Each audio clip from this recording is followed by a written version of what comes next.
Hello, everybody. I hope you enjoyed your lunch. I'm sorry to break up the discussion, but we want to hear from Dawn. So our mission at the Canadian Club is to engage Canadians on what matters most, and certainly our country's economic future is one of these very important issues, and it's one that we seem to tackle daily with our politicians and our business leaders. Now, today's guest is a successful business leader who will share his views on creating a more sustainable and better future for Canadians. This is a very serious topic, but it's a very, very necessary one, probably now more than ever. Before I invite Dawn to the stage, I'd like to acknowledge and thank our sponsors whose support is a critical part of our ability to provide these kinds of events to you. So today I'd like to thank Borden Ladner Gervais, BLG LLP, represented by Eric Goldsilver, and Teck Resources Limited, of course. Now it's now my pleasure to introduce today's speaker, Don Lindsay. Oh, wait. I have to introduce him first. Mr. Lindsay has an impressive track record of business leadership. He's president and CEO of Teck Resources Limited, Canada's largest diversified resource company, employing a workforce of over 10,000 people. Don joined Teck 14 years ago from senior roles at CIBC World Markets and its global mining group.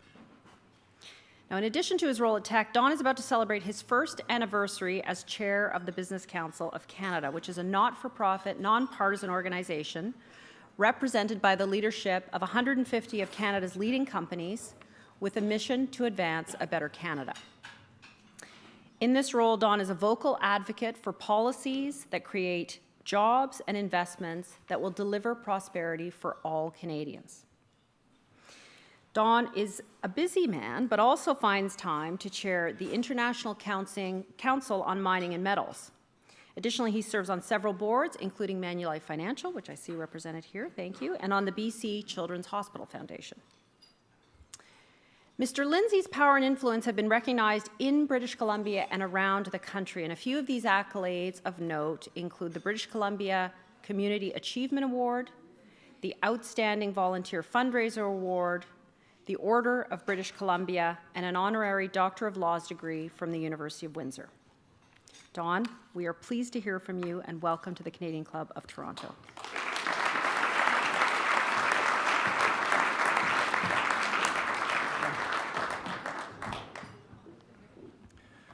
Well, thank you very much, Tanya, and also thank you very much to BLG for sponsoring today's event.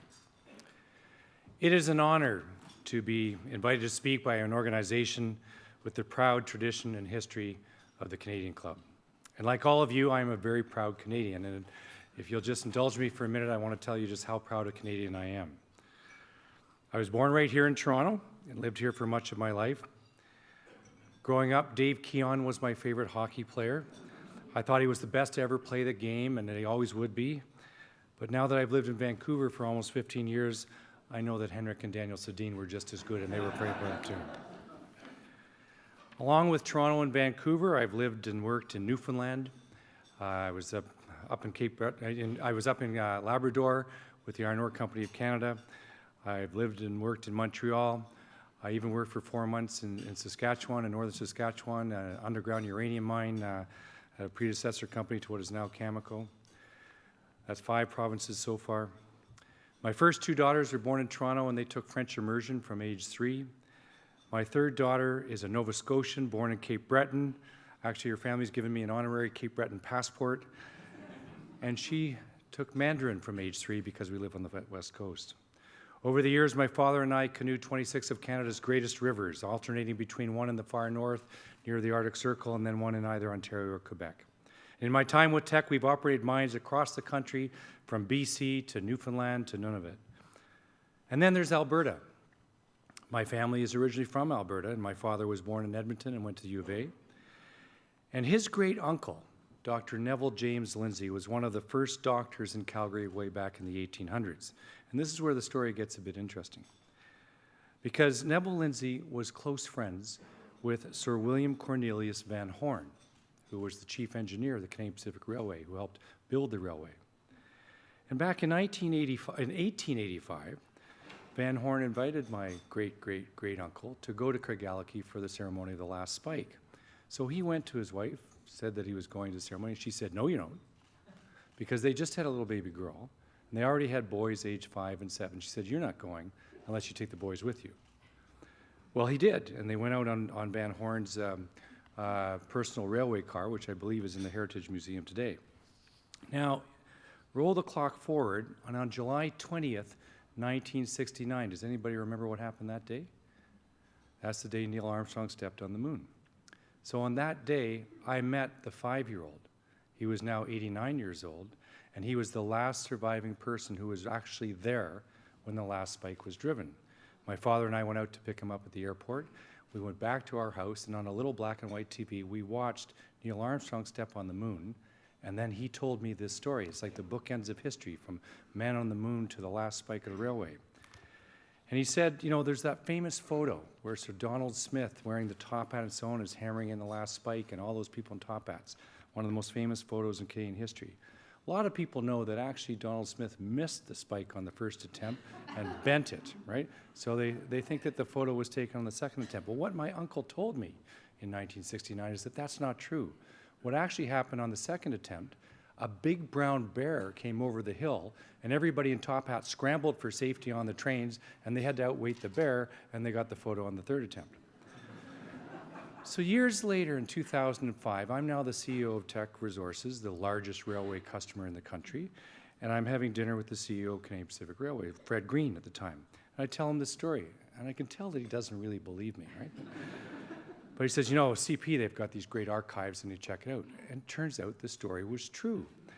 So then in 2010, for the 125th anniversary of the ceremony at Craigellachie, I was invited to go and hammer in a ceremonial spike.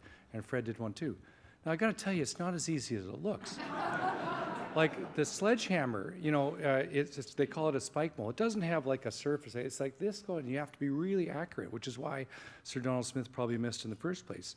So I was kind of nervous. There were going to be TV cameras, hundreds of people. So Fred and I got up early in the morning, 6 a.m., and went and started practice. Anyway, it worked out pretty well. No bent spike and no bears. So why am I sharing all of that? Well, it's because the last spike was a symbol of national unity, completing a railway that brought British Columbia into Confederation and made the nation complete. The railway was a massive undertaking, and its completion spoke volumes of what we as Canadians can accomplish when we come together as a nation with a shared purpose. And that topic, national unity, is very much front and center these days. Just last week, the new federal cabinet was sworn in, and already there's heavy weight of expectation on that group. And this comes on the heels of a federal election that I think frankly got people talking about the future direction of our country. Many people felt it was a stressful campaign and that it revealed tensions in the country. As well as what we see as some widening disconnects within Canada between people, between places, and between perspectives. So the topic of my talk today is building a stronger future for Canadians. And in my role as chair of the Business Council of Canada, I'm going to put forward some ideas for building that strong future. And these ideas, they draw on months of consultation and engagement from a broad cross-section of Canadians. But before we jump to talking about solutions, I think we first need to take a long, hard look at the challenges that we face. You know, a country as large and diverse as Canada is going to have disagreements. I mean, I think that is self-evident. It's inevitable. Some of the frustrations that people are experiencing are very deeply felt. They are worried about the future of their jobs, their communities, and their families. And they want to know that their concerns are being heard and addressed. You know, a democratic process, even when it's functioning at its very best, won't necessarily make those tensions disappear. In fact, it often brings them to the forefront of the discussion. And it causes us to look at our mutual goals and consider each other's perspectives and to work to find solutions that best serve our shared needs, even if it's imperfect. Because ultimately, the underlying premise, and indeed the underlying promise of the democratic process is that we can achieve more working together. More than we can do as individual people or as individual cities and particularly as individual provinces. For a number of years, Canada has experienced an increasingly heated debate centered on issues like resource development, pipelines, Indigenous rights, and climate change, of course, amongst others. Now, this is an important discussion, one I'm sure will continue to be at the heart of our national conversation for quite some time. I hope that if that is the case, that we will do whatever each of us can do to carry on that conversation in the spirit that has made Canada such an incredible success. Highly charged rhetoric or threats of separation will not produce better solutions for anyone. The media has reported breathlessly on the idea of Wexit, and thousands are posting and arguing on social media about it. Now, one thing, Twitter isn't necessarily an accurate reflection of society, thank goodness. But we do note that the level of anger there it's very concerning. Rational people can disagree. They can debate. But rational people also recognize when it is time to find common ground and to forge a path forward.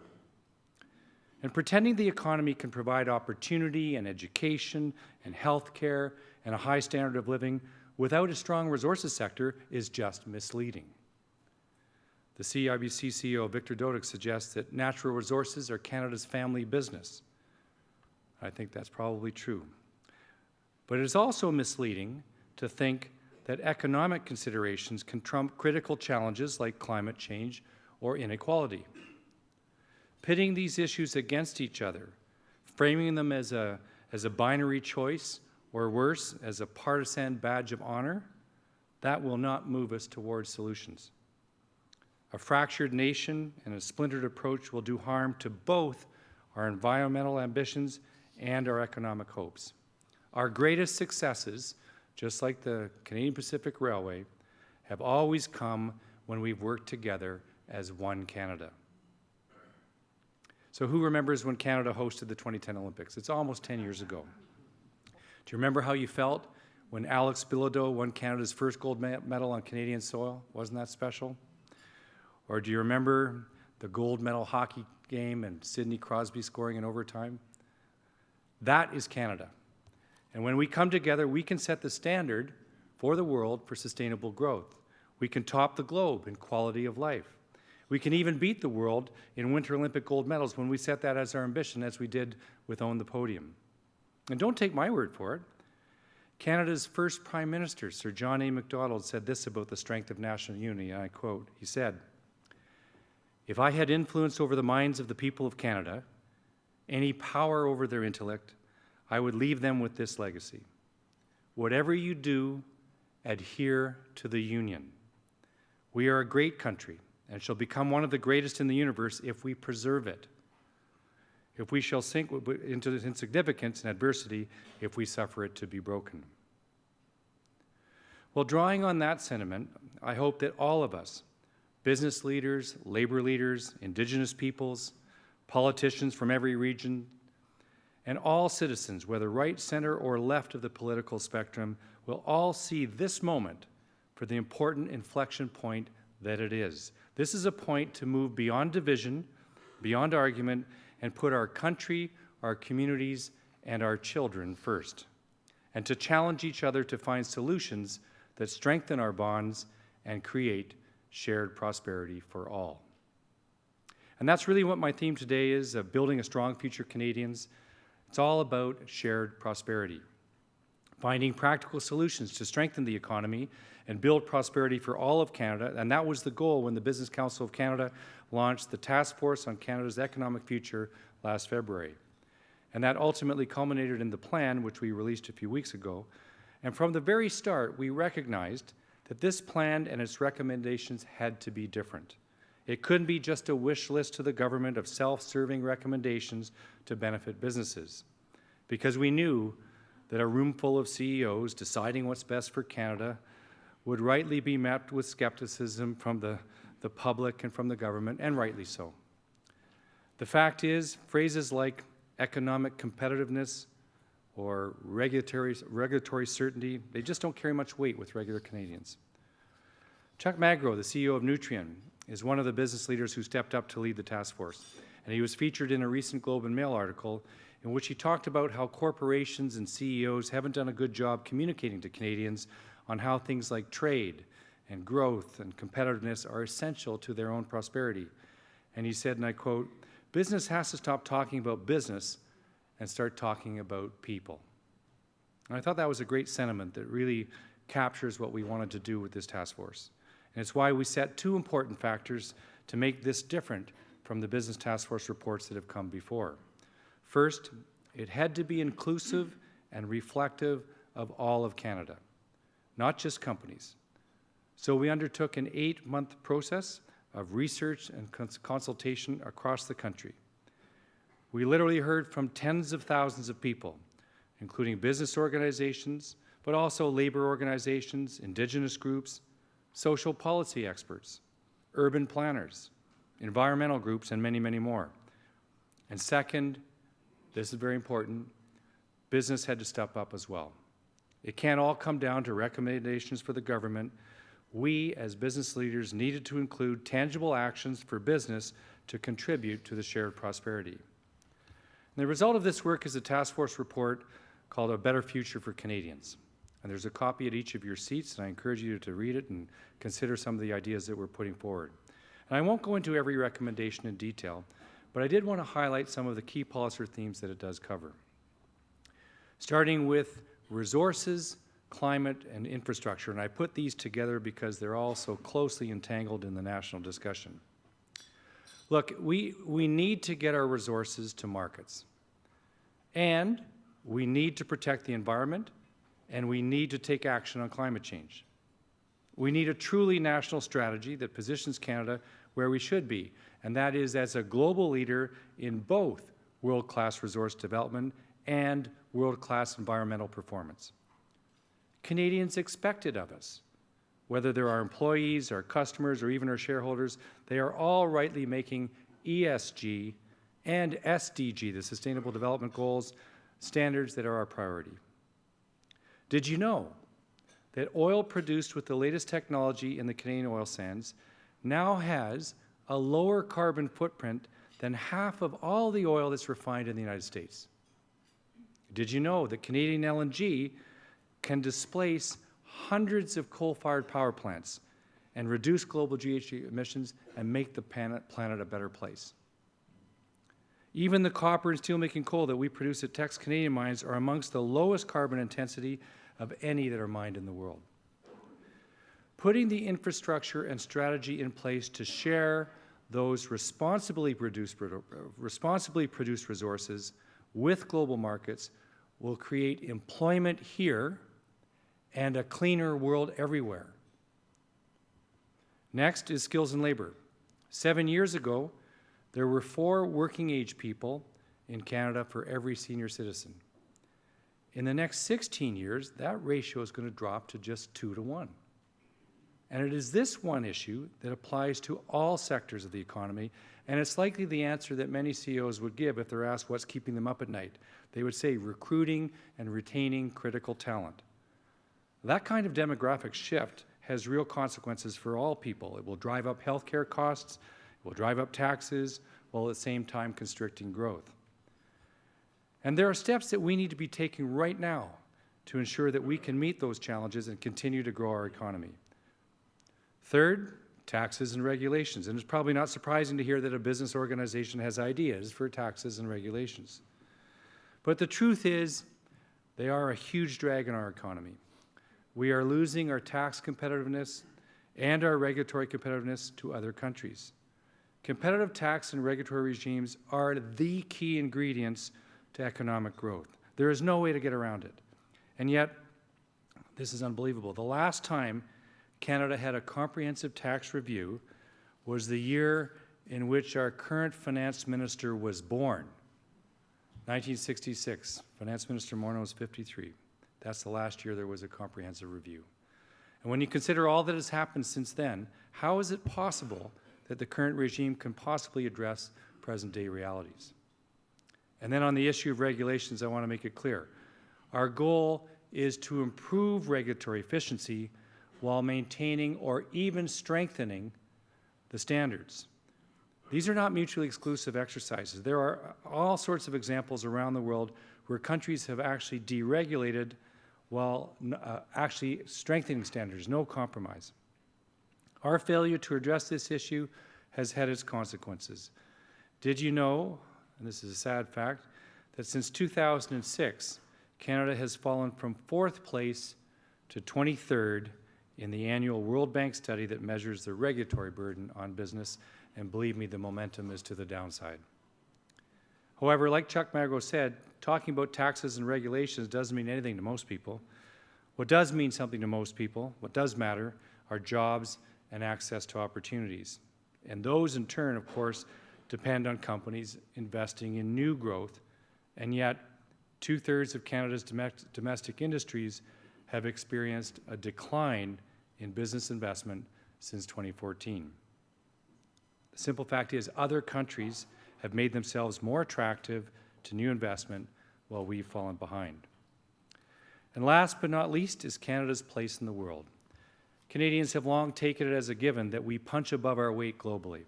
We like being at the big global table to show that we matter, and we like being perceived as leaders in the world despite our size. But the geopolitical context has shifted dramatically in recent years, and we are going to need to respond to those shifts. We live in a world of geopolitical instability, the most unstable time in probably 30 years or more. We have trade conflict and emerging risks such as cyber threats. Against this backdrop, we need to establish a pragmatic foreign policy that's fit for the 21st century, one that adapts to meet that evolving landscape while ensuring that Canada remains a bastion of stability and certainty. So those are the themes of the report's recommendations to government. But as I said at the outset, equally important are the commitments that we set for ourselves, that we set for business. In the same report are 6 recommendations that members of the Business Council are taking on, as well as encouraging other businesses that are outside the Council to consider. First, we are going to work to strengthen diversity and ensure inclusive workplaces and make sure every single one of our Council members has specific policies on those issues. Second, we are going to prioritize ongoing creation of strong relations between business and Indigenous peoples to create shared benefits. According to the Conference Board of Canada, improving labour force participation rates among underrepresented groups like Indigenous people and women could add 2.2 million workers to the labour force by 2040, as well as $100 billion to the economy. But more importantly, it will provide good family-supporting jobs and the chance for more people to share in the benefits of growth. Another issue we're tackling is mental health. Unaddressed mental health challenges cost the Canadian economy over $50 billion each year. And more importantly, they cause suffering for people and their families. And as a council, we are committed to putting in place programs to promote mental well-being in the workplace and to ensure people get the support that they need and to encourage all businesses to do the same. We're also going to invest in learning and development to make sure people have the skills that they need to participate in the workplace of the future. And we will work to connect young Canadians, in particular, with better career pathways, with the goal of ensuring every post-secondary student in Canada has access to a work-integrated learning opportunity such as a co-op or an internship. And finally, we're going to do more as large companies to support Canadian innovators and our entrepreneurs and the startups and scale-ups through avenues such as procurement. The great thing about each of these measures is that they don't need involvement from government. We can begin all of them today, and most of us already are. The fact is, Canadian businesses do have a strong track record of working to create positive change both at home and abroad. And for example, ourselves at Teck, we've partnered with governments and groups like UNICEF to treat zinc deficiency, which leads to hundreds of thousands of child deaths each year. A lot of you probably don't realize it, but zinc is actually a nutrient. It's not just a metal, it's a nutrient. You all need zinc to live. It interacts with 300 different enzymes in your body. But the sad news is about 450,000 children in Africa under the age of 5 die each year of zinc deficiency. And what they really die of is diarrhea. And diarrhea kills more than malaria and AIDS and measles combined. But if you can get to the kids and get them a course of 14 zinc tablets that cost 2 cents each, not only will it save their life and cure that instant diarrhea, it will put them on a better nutritional platform going forward. Zinc actually promotes brain development in children under the age of 2.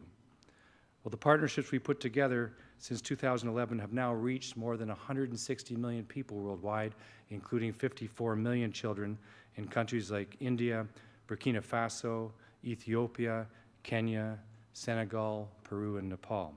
It has improved health outcomes in these nations and saved literally hundreds of thousands of children's lives.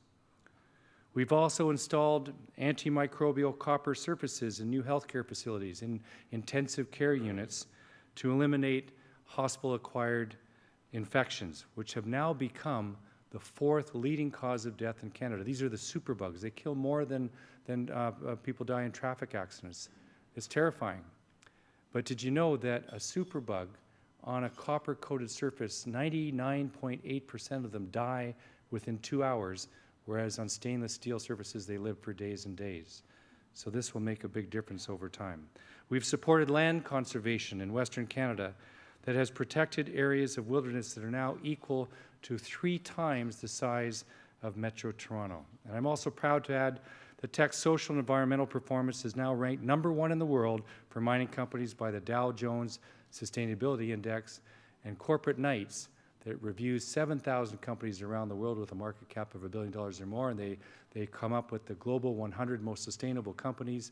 Teck is the only mining and metals company on that list. We're ranked 37th.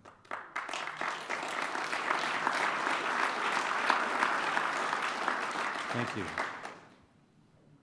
That took more than 10 years to get there and was very, very satisfying. I know that other Canadian companies, and many are represented here today, have their own examples of how they and their employees have given back. And it is in that spirit that we will harness as we implement these commitments, and we will ensure that the benefits of growth are felt by all people. We will do them, we will hold ourselves accountable, and I encourage all of you to hold us accountable as well.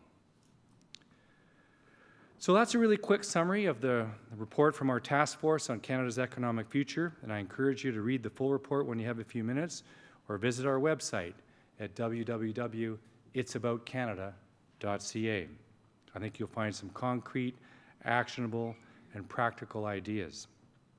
And these aren't radical suggestions, and that's by design. Rather, they are feasible, they are inclusive, and most of all, they are nonpartisan. Because ultimately, we don't have to agree on everything. But I think all of us recognize that Canada does need a plan going forward. We need a strategy that moves us past what we disagree on and takes action where we do agree, and that is the importance of building a strong economy that helps every Canadian have a good quality of life and a good standard of living. You know, I started with a quote from a famous conservative politician, so to balance things out, I will finish with a quote from a famous liberal one. And today we've chosen Pierre Trudeau, and we've chosen the subject of unity. He said, "Canada will be a strong country when Canadians of all provinces feel at home in all parts of the country, and when they feel that all of Canada belongs to them." I think that is a timely reminder that we are strongest when we work as one nation, holding shared values and facing shared challenges, and working together to build shared prosperity for every Canadian. Because at the end of the day, it is about Canada and what we are doing to make sure it remains strong and proud and free for generations to come, for our children. Thank you very much.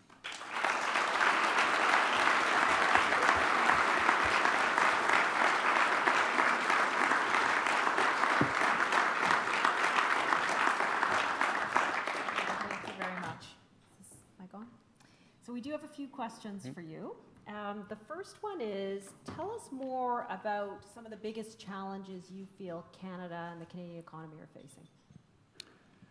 So, Canada's one of the greatest countries in the world to live in, and I hope it always will be. I'm sure it always will be. But we do have challenges economically that are building. You can see them on the horizon. One of them would be just infrastructure. You can't build a great country without being able to build great infrastructure. And if you look at what it's taking now to be able to get permits, to be able to get government approvals, to be able to get community acceptance in order to build not just pipelines, but all sorts of major infrastructure, it's not working. This is a core issue.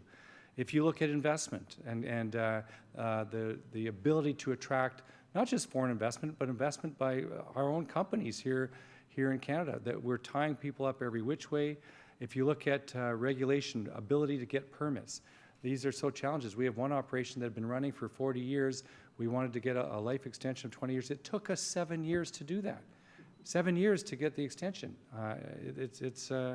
It's not something that is competitive on a world scale. So I think these are serious issues that if we let it stay this way, the decline will be quite severe. So I think that one of the reasons the Business Council of Canada is raising these issues now is to make sure. And we started work on this task force 8-10 months ago, well in advance of the election, and we prepared the report for whoever was in government. We weren't preparing it for the Liberals or Conservatives or whoever. And we just wanted to have it ready that when the new cabinet was sworn in, that they had the document, that they had the recommendations, and hopefully that they'll pay close attention and implement most of them. That's our hope. I'm going off script here. What's the response been from the government to the report, or is it too soon to tell? Yeah, what I would say, it's early days. The cabinet was just sworn in last week. Goldie hired as our president CEO, and he's in touch with the government probably daily, and getting some initial response. But we're going to have to continue to highlight these core issues to the different cabinet ministers, area by area, issue by issue, and we'll keep working on it. You talked about the importance of unity. Tell us more about why that's a central theme to what you talked about today and to the work that the Business Council of Canada is doing. Yeah, so I've lived coast to coast and certainly traveled to the North Coast very often, and so you get a sense of how the country really works. And I often think people who haven't had that privilege, that perspective, don't realize just how much what happens in this case, for example, in Alberta, benefits Newfoundland or benefits British Columbia directly, and provinces all across the country. I think the powerful economies, or I don't know if I should use the word powerful, but the large economies of Ontario and Quebec, those benefits spill all the way across to Newfoundland and New Brunswick, Nova Scotia, and PI, and BC as well. And so we are one country, one exchange rate, and one federal government with one federal budget that provides stimulus in different ways. I just think we have to think of things collectively much more than we do, and not be so focused on our own province, because it doesn't take into all the accounts. And then if you move one step above, Canada and its place in the world. I mentioned the LNG, but I want to sort of say this a bit stronger. LNG Canada is a $40 billion investment, the largest private investment ever in Canada's history. And there are some that would argue that shouldn't have gone ahead because it increases our GHG emissions in BC and we might not make our target. But it literally will replace hundreds of coal-fired plants in Asia, and the planet will be better off, and the jobs and investment will be in Canada. So why would you do that? I'll just comment on the oil sands. A lot of people against the oil sands. The oil sands represent 0.15% of global carbon emissions. If you were to stop the pipelines, if you were somehow to successfully stop the whole oil sands industry, it wouldn't make one bit of difference to the demand for oil, and the same oil that you stop will be produced in other jurisdictions, and the carbon emissions will be worse.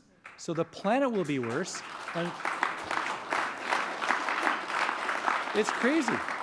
These are just the basic logical statements, and yet somehow we're missing that. So anyway, those are some thoughts.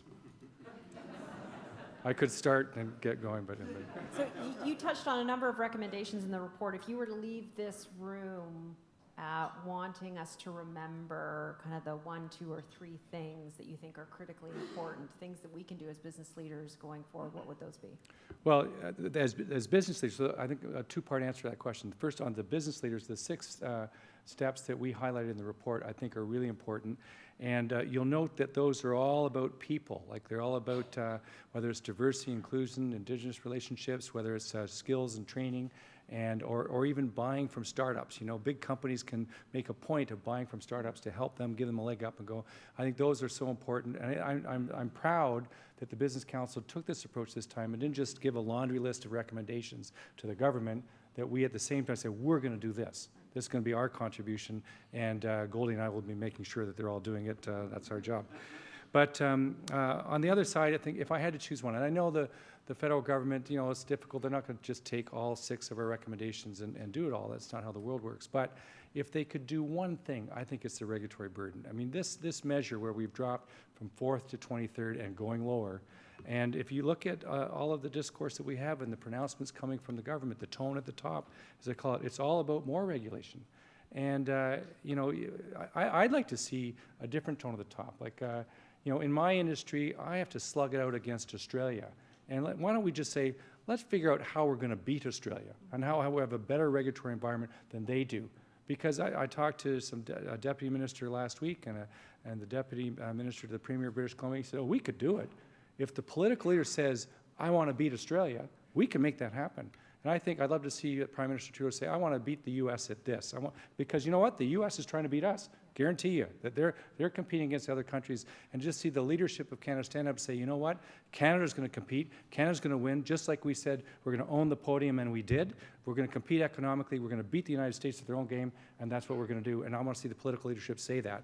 And I think if we do that, all the bureaucracy and so on will get in line, and businesses will get in line. And when we work together, which is the main theme here, we can do it, we can win. Thank you, Don. Thank you.